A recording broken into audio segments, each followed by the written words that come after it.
Assim de pé como você se encontra, receba com alegria, pastor Alci.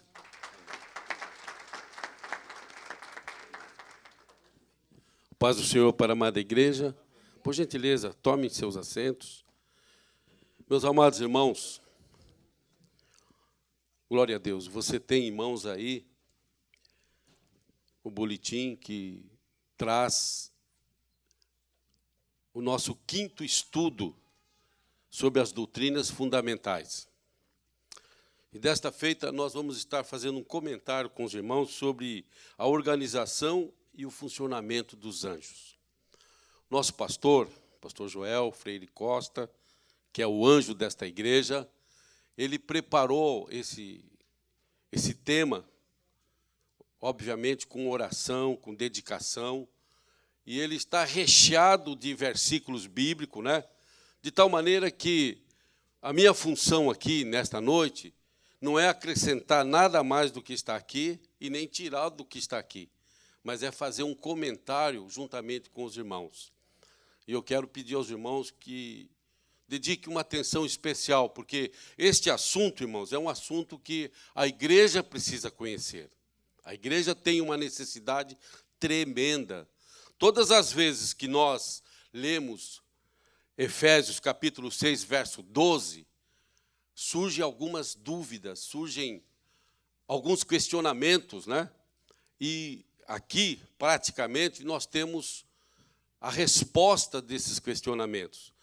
Então, aqui fala, Efésios capítulo 6, verso 12, diz: porque não temos que lutar contra a carne e o sangue, mas sim contra os principados, contra as potestades, contra os príncipes das trevas desse século, contra as hostes espirituais da maldade nos lugares celestiais. Eu quero antes agradecer o nosso pastor, né, pela confiança de nos ceder aqui o púlpito nesse horário, né? É uma confiança do pastor para poder trazer esse breve comentário aqui com os irmãos. Bom, na introdução aqui, irmãos, vamos tentar ser bem sucinto, né?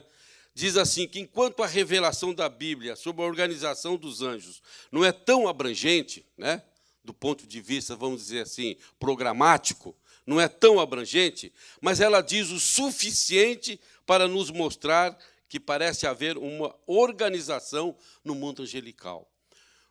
O que nós queremos dizer, o que o nosso pastor quis dizer aqui, nessa introdução, é que, embora, né, os teólogos, os estudiosos, não julguem que o material sobre anjos é tão farto, né? Mas o que está contido na palavra de Deus já é suficiente para nos trazer o entendimento e nos fazer caminhar com segurança diante deste assunto. Então, é interessante notar que as ordens ou classificação dos anjos são feitas por hierarquia. Deus, quando ele fez as coisas, Deus estabeleceu o princípio da hierarquia. E nós, quando estamos aqui na igreja, temos o nosso pastor, né? Ele é a autoridade constituída por Deus sobre as nossas vidas, e ele também delega essa mesma autoridade para nós. Nós, pastores auxiliares, recebemos a delegação dessa autoridade do nosso pastor. Mas a autoridade máxima que está aqui na igreja é ele. Ele é o anjo desta igreja. Sobre ele pesa a responsabilidade de Deus pelo rebanho do Senhor. E Deus cobra dele, né? É do pastor que Deus cobra. E é com o pastor que Deus fala para orientar o seu povo. No reino espiritual, essa hierarquia ela é fantástica.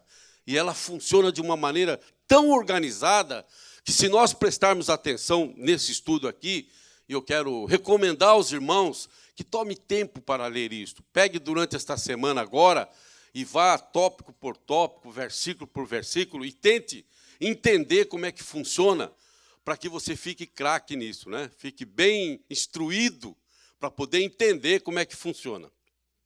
Então, mas não apenas o princípio de autoridade funciona na organização e funcionamento dos anjos, como também o princípio da organização de todas as coisas. Deus não trabalha em lugar de confusão, de bagunça ou de caos.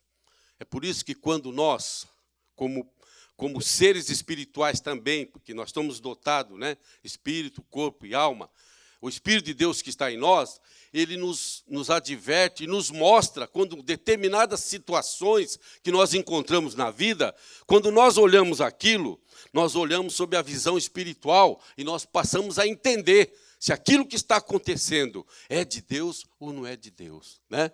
Então, nós precisamos ter muito cuidado com isso. Certa feita, alguém veio trazer uma mensagem profética. E quando alguém está profetizando, existem alguns elementos que falam do julgamento dessa profecia, né? Porque quando Deus fala, não há confusão. E a palavra de Deus, ela traz o conforto. Ao mesmo tempo que ela exorta, ela corrige, mas ela traz também o conforto de Deus para as nossas vidas. Se você receber uma palavra profética, daquelas que vêm simplesmente, falando duramente, né? Como se diz assim na expressão popular, descendo o cajado, e não houver a parte que diz respeito ao consolo de Deus, Deus fala, olha, meu servo, estou te falando isso, mas anda na minha presença, corrige a tua vida, para que eu possa te abençoar e fazer de você uma bênção. Então, nós precisamos ficar espertos com isso. Nós não podemos ouvir todas as coisas, entender e trazer para nós como se fossem verdadeiras. Nós temos que passar no crivo do Espírito Santo. O Espírito Santo que está em nós nos faz sentir se aquilo que está acontecendo é verdadeiro ou é uma artimanha maligna, né? Eu sei que eu estou falando com uma igreja que conhece esses detalhes. 1 Coríntios capítulo 14, verso 40, diz, mas faça-se tudo decentemente e com ordem. É o que acontece na casa de Deus, né? Deus sempre estabelece as coisas dentro desta ordem. E nós aqui sabemos disso e temos aprendido a caminhar dentro desse patamar. Eclesiastes capítulo 3, verso 1 diz, tudo tem o seu tempo determinado e há tempo para todo propósito debaixo do céu. Então, é isso que a palavra de Deus nos estabelece, que Deus determinou todas as coisas estão sob a direção de Deus, sob o comando de Deus, né? E se nós ficarmos atentos à palavra de Deus, nós vamos entender o que está acontecendo, o propósito de Deus naquilo que está acontecendo. Muito bem. A organização dos anjos tem aqui um teólogo, um escritor, Charles Ryrie, que ele escreve, ele diz assim, as Escrituras falam das assembleias e conselho dos anjos, Salmo 89, verso 5 e verso 7. Eu vou pedir para um dos irmãos ler, para nós entendermos melhor, né? 89, verso 5 e o 7. Por favor.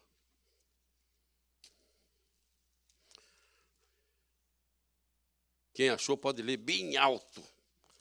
Amém. Glória a Deus.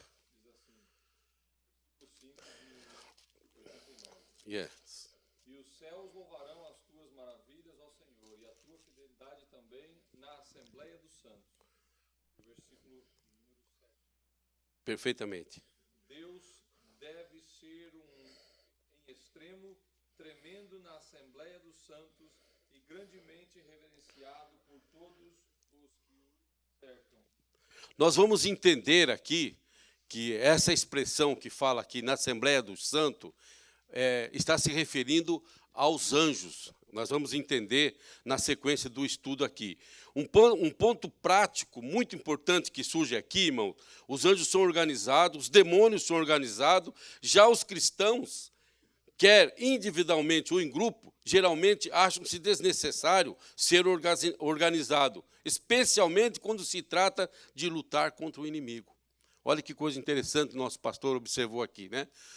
Se tudo é organizado no reino espiritual, o cristão não, ele não pode querer levar as coisas de qualquer maneira, porque se tudo é organizado no reino espiritual, nós temos que ter esta mesma organização, temos que receber a instrução e pautar pela mesma organização, caminhar dentro do mesmo patamar, porque Deus não faz nada fora dos propósitos, né? Tudo é organizado por Deus. Amém, irmão? Glória a Deus. Os anjos são organizados pelo princípio de autoridade, né? E esse princípio de autoridade que nós vamos ver aqui no comentário que vamos fazer nesse estudo, vocês verão que tanto os anjos ruins, tanto os anjos maus, os anjos caídos, né, como os anjos a serviço de Deus, obedecem esse princípio da autoridade, né? Então, olha lá, Colossenses capítulo 1, verso 16 diz: porque nele foram criadas todas as coisas que há no céu e na terra, visíveis e invisíveis, seja um trono, sejam dominações, sejam principados, sejam potestades, tudo foi criado por ele e para ele, né? Vocês sabem que Deus, quando criou Lúcifer, né? Lúcifer, o anjo de luz, né? Ele tinha um comando tremendo, ele era alguém muito especial, que nós vamos ver na sequência do estudo aqui. E como ele se rebelou contra Deus, 1/3 dos anjos, né, foram, juntamente com ele, foram, vamos dizer assim, despejados dos céus. Deus falou: olha, vocês não vão ficar mais aqui, vocês são rebeldes, né? Em consequência disso, eles estão na atmosfera, eles estão agindo. Os anjos caídos, eles estão por aí a serviço de Satanás, tentando destruir aquilo que Deus fez, a serviço do demônio, né? Então, veja bem, Efésios capítulo 6, verso 12, quando diz: porque não temos que lutar contra a carne e o sangue, mas sim contra as potestades, contra os principados, contra os príncipes das trevas desse século, contra as hostes espirituais das maldades nos lugares celestiais, nós vamos entender aqui como funciona essa potestade, né? Então, vocês vejam aqui a classificação, olha aí, classificação e funcionamento dos anjos. Então, os anjos, eles funcionam como dirigentes governamentais. Cada um tem a sua função. Então, olha lá, o texto aqui de Efésios capítulo 6, verso 12, né, é o ranking, ou seja, a classificação dos anjos caídos. Ele vai dar aqui a classificação, a hierarquização, a hierarquia desses anjos. Quando diz principados, está falando de governantes. São aqueles que estão em primeiro lugar ou na alta posição da classificação. E o apóstolo Paulo faz menção disso em Romanos, em Efésios, né? E nós temos aqui vários versículos que corroboram essa formação. Então, quando a palavra de Deus diz que nós não temos que lutar contra a carne e contra o sangue, mas contra os principados, nós vamos ver que nesses principados estão estabelecidos na hierarquia os governantes, aqueles anjos maus, né? Os anjos que têm o seu poder e que estão em função de um governo, que estão a serviço de Satanás na posição como governo, né? Como nós vamos ver lá na frente, quando falarmos sobre o rei da Pérsia. O rei da Pérsia tinha Dário, ou Dario, para alguns, que era o rei da Pérsia, mas também na hierarquia infernal tinha o anjo que comandava a Pérsia. Assim como também, irmãos, nós temos, quando a gente estuda esse tema, a gente fica assim bastante assustado, porque nós não estamos acostumados com isso, né? Mas, por exemplo, muitas vezes nós temos que repreender a potestade que age numa determinada cidade. Potestade que está tomando o poderio daquela cidade e agindo. E sabe que isso é real. Na vida espiritual, isso é real. Quando nós fomos pastores ali em Pinheiros, fomos pastores num lugar que não se convertia ninguém, irmãos. Era muito difícil uma pessoa assim se converter. E nós começamos a orar juntamente com um grupo de obreiros e pedir a orientação de Deus o que estava acontecendo. Aí o Senhor nos informou, o Senhor nos deu orientação que nós tínhamos que sair pelas ruas quadrantes do bairro ali, que cercavam a nossa igreja, e repreender todas as hostes infernais, repreender as potestades que estavam agindo. Então, o que acontecia? No reino espiritual, as pessoas passavam por ali e não viam a igreja, não enxergavam ali como se não estivesse vendo, né? Como se estivessem cegas em relação à igreja. E o inimigo fazia com que as pessoas desviassem o seu caminho. Eu sei que muita gente é cética em relação a isso, né? Mas no reino espiritual é isso que acontece, irmão. O inimigo faz de tudo para que uma pessoa não entre na igreja de Deus. Por isso que nós precisamos orar e pedir que os anjos do Senhor venham em socorro para ajudar que as trevas sejam desfeitas, né? Para que a ação do inimigo caia por terra, para que Deus possa abrir os olhos, né, espirituais e que as pessoas possam ter acesso à bênção de Deus, à graça de Deus, porque, caso contrário, os anjos caídos que estão a serviço de Satanás, os demônios, né, estão a serviço de Satanás, eles vão fazer tudo para impedir o acesso do ser humano à obra de Deus. Mas aqueles que já foram alcançados pelo Senhor, pela salvação, que estão em Cristo Jesus, todas as vezes que você clama o sangue de Jesus, né? Toda vez que você ora e pede pelo nome do Senhor Jesus poderoso, que tudo seja aplainado, seja desfeito, o Senhor manda os seus anjos, né? E a Bíblia diz que o anjo do Senhor acampa ao redor dos que o temem e os livra. Numa outra tradução diz, e os guarda, né? Então nós temos que saber que realmente Deus tem colocado os seus anjos a serviço do ser humano, né? A serviço da sua igreja. O segundo que tem aqui, irmãos, é a potestade. Olha lá. Potestade. Quando a gente lê aqui em Efésios capítulo 12, a gente não entende isso aí, né? A gente, mas o que está querendo dizer aqui? Nós não temos que lutar contra a carne e o sangue? É verdade, irmão. Nós não temos que lutar contra aquele colega de trabalho que muitas vezes te xinga, que muitas vezes levanta o nariz contra você, né? Não é ele que está fazendo isso. É o inimigo que está ali tentando impedir que ele chegue à bênção de Deus na vida dele através de você. Então, quando nós lemos aqui que não temos que lutar contra a carne e o sangue, a nossa luta não é contra alguém de carne e osso. Não. A nossa luta é contra as potestades. A nossa luta é contra as trevas, contra as hostes infernais. E para lutar contra as hostes infernais, irmãos, não é de qualquer maneira, né? Nós precisamos entender isso aí. E só podemos lutar com as armas, né? Com as armas espirituais. Precisamos estar cingido o nosso lombo com a verdade, calçado os nossos pés com o evangelho da paz, com a espada do Espírito, né? Só assim nós vamos poder lutar e sermos vitoriosos, né? Louvado seja o nome do Senhor. Então, a segunda hierarquia aqui são as potestades, ou seja, são poderes, são aqueles investidos de autoridade. Essa expressão enfatiza a autoridade super-humana dos anjos e demônios no relacionamento com o mundo, né? Então, o que acontece? São aqueles demônios que têm uma ação forte na vida das pessoas. Por exemplo, o espírito de prostituição é um demônio, irmãos. O espírito de pombagira, né, é um demônio que age na vida das pessoas.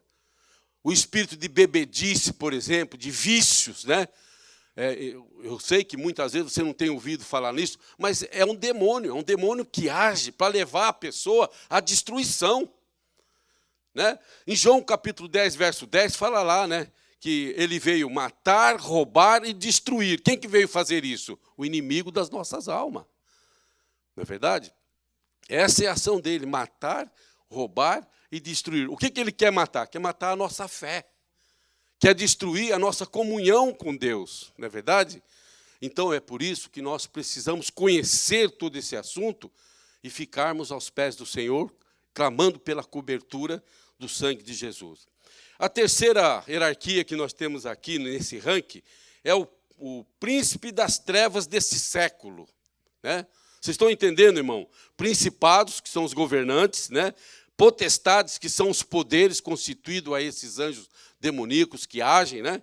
E aqui, príncipe das trevas desse século. O que é isto? São forças das trevas do mundo, no mundo, que exprimem o poder ou autoridade que exerce sobre o mundo.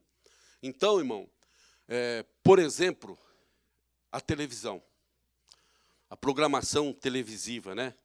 Existem mensagens diabólicas ali, e existe uma onda diabólica que age, né, no sentido de mostrar uma certa naturalidade nas coisas, mas, na verdade, é uma mensagem diabólica que está ali, é um espírito demoníaco que está agindo. Por exemplo, quem de nós aqui que já não viu a pessoa com um cigarro assim, com um carro, né, uma Ferrari, né, uma loira assim de 2,80 m, né, de quase 3 metros de altura do lado, né? Estou forçando a situação. Não é verdade? Uma mulher assim, muito bonita, e a pessoa com um cigarro, e ali, de repente, fala a marca daquele cigarro. Então, aquilo ali é a mentalização, irmão, das obras das trevas. É as trevas agindo no sentido de mostrar que aquilo ali é uma coisa que traz um benefício para a pessoa, né? Vender é uma propaganda enganosa. Vender a pessoa é uma propaganda. E depois a pessoa começa a fumar. Eu não sei se aqui teve alguém que já fumou, né? Graças a Deus, eu nunca pus esse troço na minha boca. Graças a Deus. Mas aí a pessoa não consegue, né? Não consegue esse vício maldito, né? E muitos estão morrendo com câncer no pulmão, mas que viram aquela propaganda lá demoníaca, né? Da pessoa numa Ferrari, num carro bonito, né? Numa praia assim bonita, numa vista maravilhosa, e sempre em companhia assim de pessoas bonitas, né? E ali a pessoa fumando, e a marca daquele bendito, desse maldito, né? Dessa informação.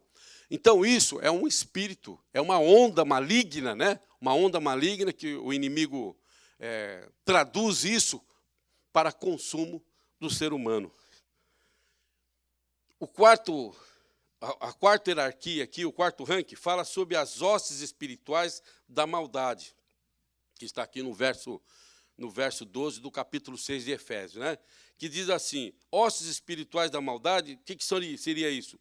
São forças espirituais da maldade que descreve o espírito mau, expressando o seu caráter e natureza. Então, irmão, olha que coisa interessante. Eu não sei se vocês já ouviram assim uma reportagem de alguém que comete um assassinato, né? Aí, de repente, a pessoa diz assim, o repórter pergunta, mas por que você matou? Ah, não sei, me deu assim uma vontade, né? Me deu uma vontade de matar, e eu saí matando, saí atirando, né? E aí, os psicólogos levam isso para mostrar um distúrbio, né, um distúrbio psicológico da pessoa, um desvio, né? Um desvio psicológico. Mas, na verdade, tudo isso, irmão, tem uma fonte, e essa fonte é o espírito da maldade, são as hostes espirituais da maldade que está aí. Ou nós enchemos a nossa vida da graça de Deus, da bondade de Deus e da misericórdia de Deus, ou então vamos encher de outro lado. Não existe meio termo, é o tipo da coisa que não dá para ficar em cima do muro. Não tem meio termo. Ou nós, né, não tem como viver uma vida de aparência. Ou você está na graça de Deus, é revestido pelo poder do Senhor, confia no poder do sangue de Jesus, vive uma vida sob a égide do Senhor, ou então nós somos presa fácil, estamos com a nossa vida aberta, né? Estamos com brechas na nossa vida, onde o inimigo pode lançar os seus dardos inflamados e nos atingir. E essa hierarquização aqui que o nosso pastor citou, mostra realmente o entendimento, né, desse versículo 12 de Efésios, como é que isso acontece, né? Desde do governo maior até o poder, né? Até as hostes espirituais operando nos lugares das maldades. Existem 3 classificações de anjos, né, que continuam a ser as seguintes. Anjos eleitos, e aqui é interessante a gente deter um pouquinho. 1 Timóteo, capítulo 5, verso 21, Paulo fala sobre os anjos eleitos. Esses são os santos anjos, né, que são incluídos nos propósitos de Deus. Esses são os anjos que não seguiram a Satanás em sua rebelião. Então, Paulo, aqui usado pelo Espírito Santo, esclarece, né, esses santos anjos são aqueles que estão a serviço do Senhor, né? Aquele que você não vê, porque a Bíblia diz que o anjo do Senhor, o salmista diz que o anjo do Senhor acampa ao redor dos que o temem e os livra. Na outra tradução diz, os guarda, né? Você não vê o anjo do Senhor, mas, de certa forma, ele está ao nosso lado, está nos guardando, está nos livrando, né, irmãos? Está nos livrando para a glória do Senhor. Existe aqui a segunda expressão nessa classificação, que são os seres viventes. Esses anjos são criaturas que estão envolvidas com a revelação da glória de Deus de Israel, em sua onisciência, onipotente e onipresença. Ezequiel, capítulo 1, verso 5, e Apocalipse 4, 6 a 8, esclarece bem, você depois busque essa leitura com bastante atenção, para você ver que são criaturas que estão com uma profundidade maior nos seus trabalhos, envolvidos, né, algo mais profundo da parte de Deus. E existe aqui, nessa classificação também, nosso pastor colocou, os vigias, que é original uma palavra aramaica que significa vigilantes, acordado. Esses são os santos anjos que estão sempre atentos para servir o Senhor e que velam sobre os governantes do mundo e dos assuntos dos homens. Daniel, capítulo 14, verso 13, né, quando fala da revelação que Daniel orou, pediu, né, e imediatamente foi-lhe mandada a resposta, né, mas o príncipe da Pérsia, as potestades infernais, se detiveram para impedir que a resposta chegasse aqui a ele. Mas no momento que ele aplicou o coração dele em orar, em buscar a Deus, a resposta veio. Então, muitas vezes, irmãos, olha só, nós precisamos entender isso também. Muitas vezes, quando você ora, você pede a Deus, você busca o Senhor, e aí a resposta começa a demorar, e você diz, Deus me abandonou, Deus não está nem aí comigo. Não é verdade, irmão. Muitas vezes Deus já mandou a resposta para o seu caso, mas existe toda uma preia de demônios que estão impedindo que você tome acesso àquilo, né?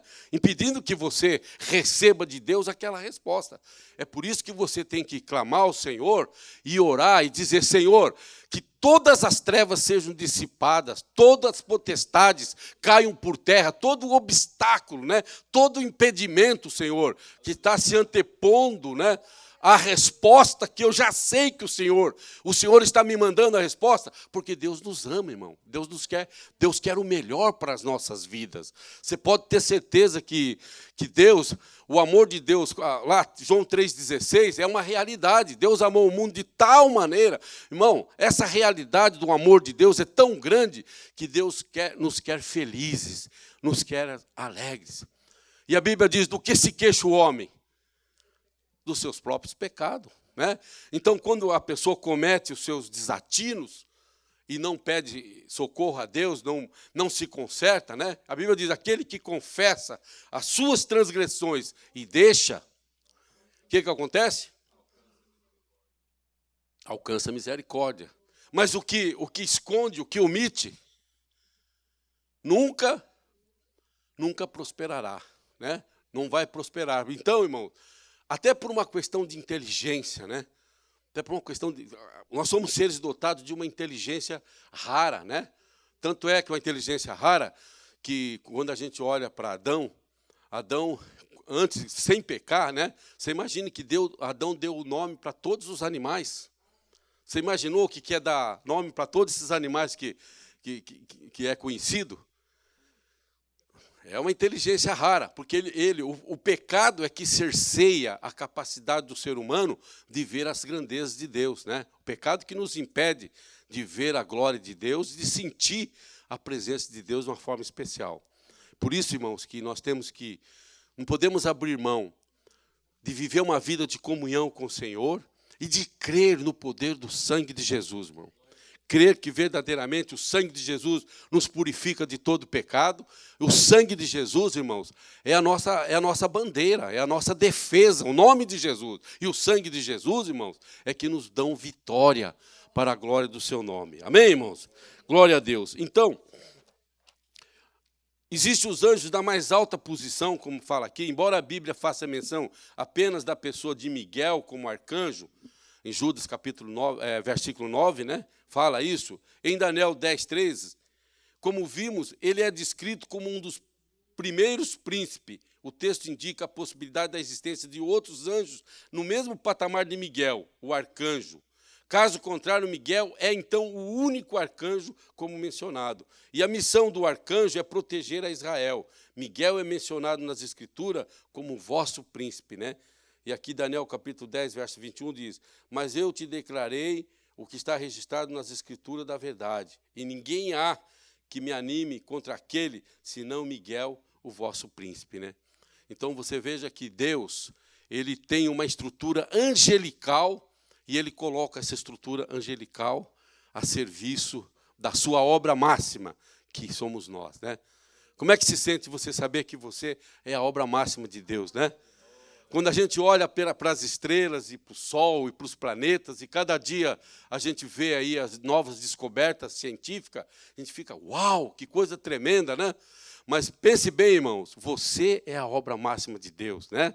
Porque nós somos a imagem e semelhança do Senhor. Glória a Deus. Vamos caminhar, que as horas já...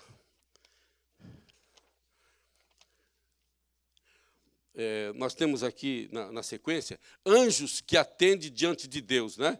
Eu queria falar um pouquinho dos querubins. São seres extraordinários, são parte da mais alta ordem ou classe de anjos, criado com poderes indescritíveis e de indescritível beleza.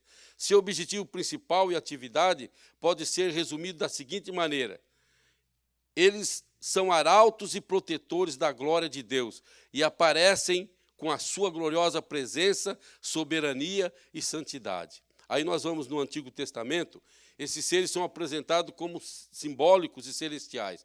No livro de Gênesis, tinha a incumbência de guardar o caminho para a árvore da vida, né? Lá no Jardim do Éden, quando os nossos primeiros pais pecaram, né? E Deus os colocou fora do Jardim do Éden e colocou esses anjos, né? Os querubins, para guardar a árvore da vida, né? Para que eles não entrassem lá e não comessem da árvore da vida e certamente não morreriam mais, não é verdade? Muito bem. Em Ezequiel, os querubins aparecem como uma forma muito interessante e significativa. Ezequiel, capítulo 1, verso 10, bastante conhecido, né? Nós conhecemos isso e louvamos a Deus. A semelhança dos seus rostos era como o rosto de homem, e do lado direito todos os quatro tinham rosto de leão, e do lado esquerdo todos os quatro tinham o rosto de boi, e também tinham o rosto de águia, e todos os quatro, olha que coisa interessante, né? Cada uma dessas faces que Ezequiel viu tem um significado bíblico, espiritual e especial. Tudo que está na palavra de Deus, Deus não deixou, como diz assim, segregado para o ser humano. Pelo contrário, o Espírito de Deus permitiu que fosse escrito para que nós, hoje, tivéssemos acesso a isso e glorificássemos a Deus por esse conhecimento, né? Então, diz aqui, cada uma dessas faces que Ezequiel viu, né, o significado, a face do homem representa a natureza humana, e feita a imagem e a semelhança de Deus, Gênesis capítulo 1, verso 27. É a maior representação física do Deus eterno. O leão é a representação da realeza e soberania. Aparece no templo de Salomão, 1 Reis, capítulo 7, verso 29, e no seu palácio, aí seguem as referências, né? É o símbolo do poder real de Judá, e aparece como uma explicação ainda maior em Apocalipse, capítulo 5, verso 5. Então, tudo que nós olharmos na palavra de Deus, que aparentemente possa ser assim, uma coisa indescritível para nós, existe uma resposta de Deus. A própria Bíblia responde à Bíblia. A própria Bíblia explica a Bíblia. A palavra de Deus, de Gênesis a Apocalipse, ela é a palavra do Senhor. E ela traz o seu esclarecimento para a glória do Senhor. Amém? Outro sim, o boi, que também aparece em 1 Reis, capítulo 7, verso 25 e 44, junto com o leão, na estrutura dos 12 bois que apoiavam Mar, o Pia, no templo, aqui também temos um tipo da soberania, o símbolo da natureza da força, feita subserviente para a utilização humana. Portanto, o boi representa o servo na sua força e diligência no trabalho. Irmãos, o nosso pastor preparou esse estudo com tanto amor, com tanto carinho e com tanta profundidade. Eu queria ter capacidade para poder esclarecer para os irmãos aqui esses detalhes, que só o nosso pastor tem a graça de Deus e o conhecimento, porque ele escreveu, né, para poder trazer um esclarecimento mais profundo. Mas, aqui, a operação especial dos anjos. Anjos relacionados com a grande tribulação. Então, vocês vão ver que desde a fundação do mundo, irmão, desde o começo, Deus sempre se valeu, né? Deus sempre usou os anjos, né, os seres celestiais, para o seu serviço, né? E aqui nós vamos ver os anjos relacionados com a grande tribulação. Em Apocalipse, há um número especial de anjos associados com certos eventos do período da grande tribulação. Como os juízos derramados sobre a terra através das 7 trombetas, né, e as 7 pragas, Apocalipse aqui 8, verso 9 e 16, alguns anjos estão desempenhando funções que lhes são atribuídas nesses últimos dias, como o anjo das águas, o anjo com poder sobre o fogo, o anjo do abismo, que vai prender Satanás. Então, vocês imaginam que já para a grande tribulação, Deus já tem o seu plano, né? Já está, desde a fundação do mundo, Deus já estabeleceu como vai acontecer, né, pastor Cássio? E nós estamos só esperando, né? Nós estamos orando, confiando no Senhor, cada dia buscando a sua presença e na esperança de um dia, né, irmão, muito breve, nós tomarmos posse dessa vida eterna. É bem verdade que alguns entre nós, né, como eu, por exemplo, já estou na fila já há algum tempo, né? Porque depois de uma certa idade a gente já fica na fila esperando, né? É a realidade da vida, meus irmãos, né? É a realidade da vida. Agora, o importante de tudo isso é permanecer fiel, ser fiel até o fim, né? Amém, irmão? Glória a Deus. Anjos relacionados com a igreja. Em Apocalipse 2 e 3, cada uma das 7 cartas às igrejas, as 7 igrejas é dirigida ao anjo da igreja. Além disso, cada um deles é visto à mão direita de Cristo na visão do capítulo 1, Apocalipse 1, verso 16, né? No entanto, uma vez que o termo significa, anjo significa mensageiro, é também usado para homens. A passagem deixa claro que tais anjos da igreja são os pastores da igreja da Ásia naquela época, né? Então, foi o que nós falamos. Nós reconhecemos entre nós e sob nós, né? Reconhecemos o nosso pastor como o anjo da igreja. Ele é o anjo da igreja. É o anjo que o Senhor constituiu aqui para nos orientar, para nos apacentar, não é verdade? Para nos conduzir.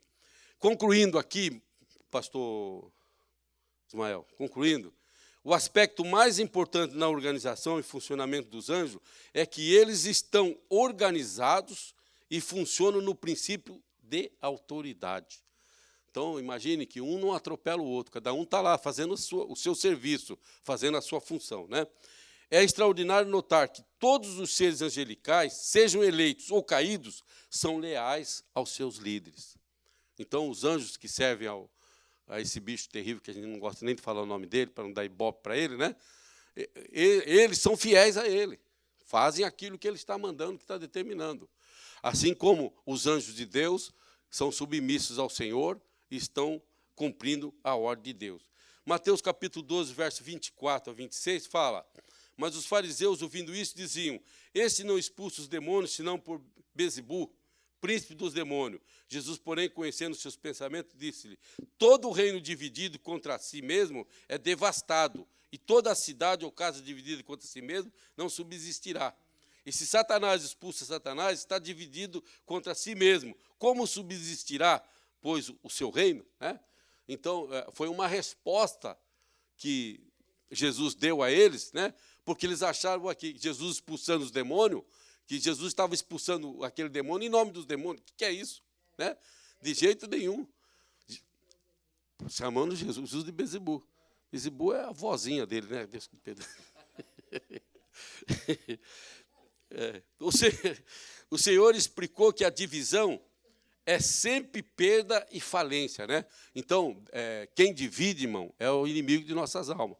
O nosso Deus não existe essa operação de divisão. Em nós existe a de somar e multiplicar, né, pastor? Glória a Deus.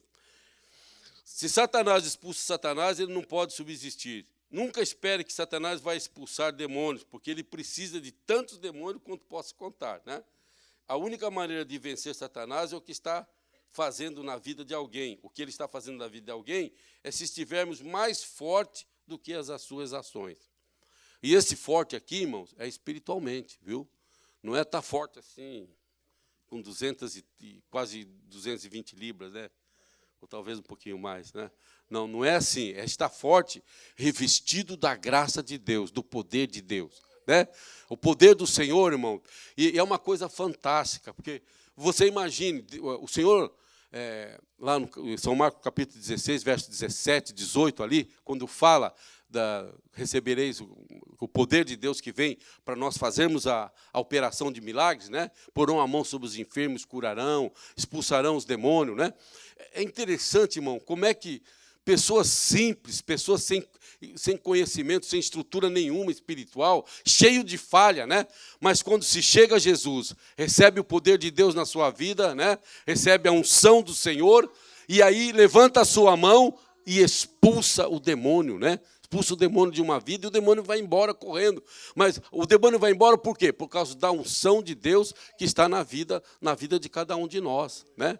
Ele não tem medo de cara feia, mas quando você fala o sangue de Jesus tem poder, ou o Senhor te repreenda, né? Ele sabe que você está falando no nome daquele que é sobre todos os nomes, né? Glória seja o nome do Senhor. Então, irmãos, o quanto comprometido com Deus você está, vai determinar o quanto de Deus você vai ver. Se você está à metade com Deus, não espere ver muito, né? O pastor aqui na conclusão está dizendo isso. Então, se você está comprometido até o miolo dos ossos, como diz o pastor Joel, né? Você tem tudo para ver a glória de Deus ser manifestada na sua vida e você ser um instrumento de Deus, né?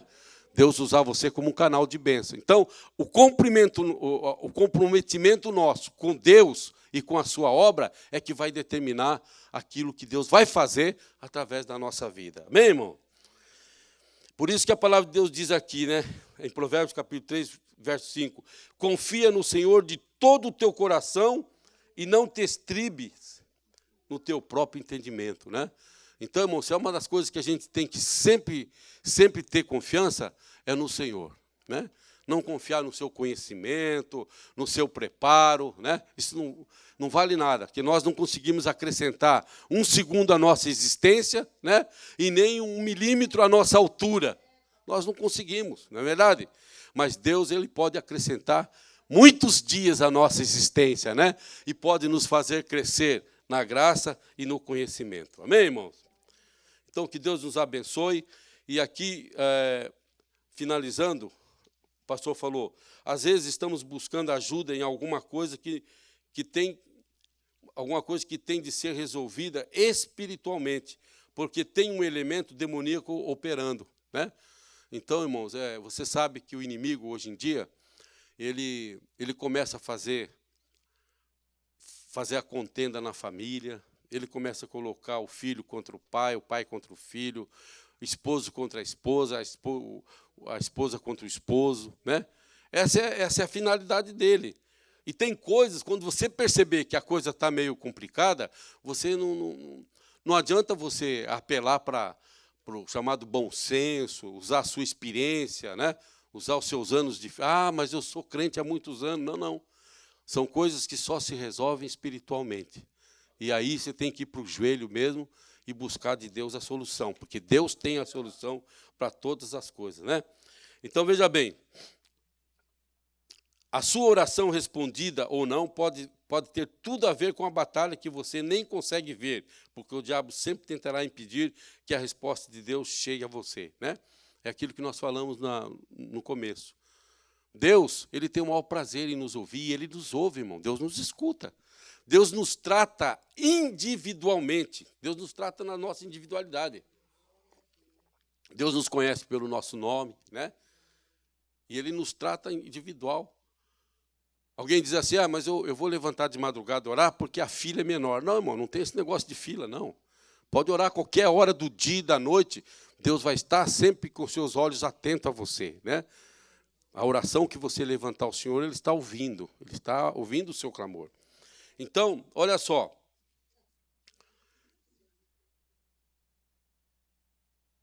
Porque Deus, então, simplesmente não extermina esses demônios e o diabo de uma vez? Essa é a pergunta que não quer calar, né? É a pergunta que todos nós fazemos. Mas por que Deus já não manda fogo do céu e, né?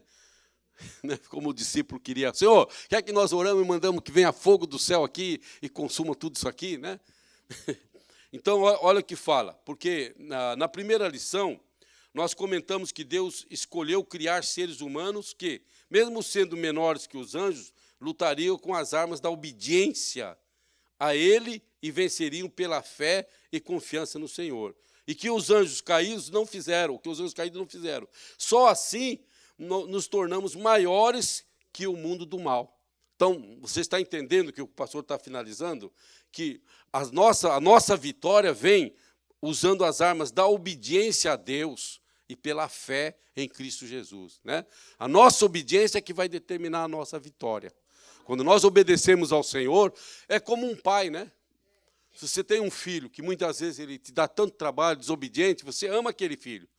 Mas quando ele te pede alguma coisa, você diz, olha, vamos lá, vamos ver, né? Você quer? Tá bom. O que você vai fazer? Você vai obedecer? Vai, então tá bom. Então eu vou te dar. Obedece que você vai receber. Então, muitas vezes, nós não recebemos a coisa pela nossa desobediência, né? Primeiro, porque nós não sabemos como pedir e somos desobedientes por natureza, né? Glória a Deus. Então fala, irmão, e confiança no Senhor, que os anjos caídos não fizeram, só assim nos tornamos maiores que o mundo mal. Quando orar, peça a Deus que envie todo o apoio ao mensageiro que ele escolheu para lhe trazer a resposta à sua oração, para que ela chegue segura e rápida ao seu encontro. E na próxima lição, começaremos com o estudo sobre demônios e a origem do mal, né? Então, irmão, a coisa vai, como diz a expressão da moçada aí, a coisa vai pegar, né? Porque assim como nós estamos conhecendo, e graças a Deus por isso, né, a estrutura espiritual que nos dá suporte para nós vencermos, né? Porque nós não vencemos, como eu já disse, pela nossa própria experiência, pela nossa própria, como diz assim, por nossas qualidades, né? Não, nós vencemos pela misericórdia de Deus. É a misericórdia do Senhor derramada sobre as nossas vidas é que nos faz vitoriosos, né? Eu gosto muito do que o apóstolo Paulo disse, né? Que em Cristo nós somos mais do que vencedores. Amém, irmão? Feche os seus olhos. Posso fazer uma oração, pastor? Feche os seus olhos, irmão. Senhor, meu Deus, meu eterno Pai. Perdoe, Senhor, a minha deficiência em transmitir aos teus filhos, ó Pai, a porção da tua palavra nesta noite. Mas eu peço, Senhor, pelo teu Espírito Santo, esse estudo tão maravilhoso, Senhor, descortina ele para cada coração, abre o entendimento para cada vida nesta noite. Que os teus filhos, Pai, ao ter acesso, Senhor, ao conteúdo desse estudo maravilhoso, possa o teu Espírito Santo clarear, ó Pai, revelar, Senhor, revelar aqui os meandros desse estudo, Pai, e levar aos teus filhos a entender a profundidade dessas palavras, Senhor, e glorificar o teu nome, por saber que nós somos guardados por ti, Senhor, somos protegidos, que o Senhor tem todo o amor, todo o carinho, toda a atenção, Pai, em nos dar a tua bênção e a tua vitória, Pai. Em nome de Jesus, eu peço, ó Espírito Santo, age em nossas vidas e nos faça entender os propósitos desta lição de hoje, em nome de Jesus. Que Deus abençoe.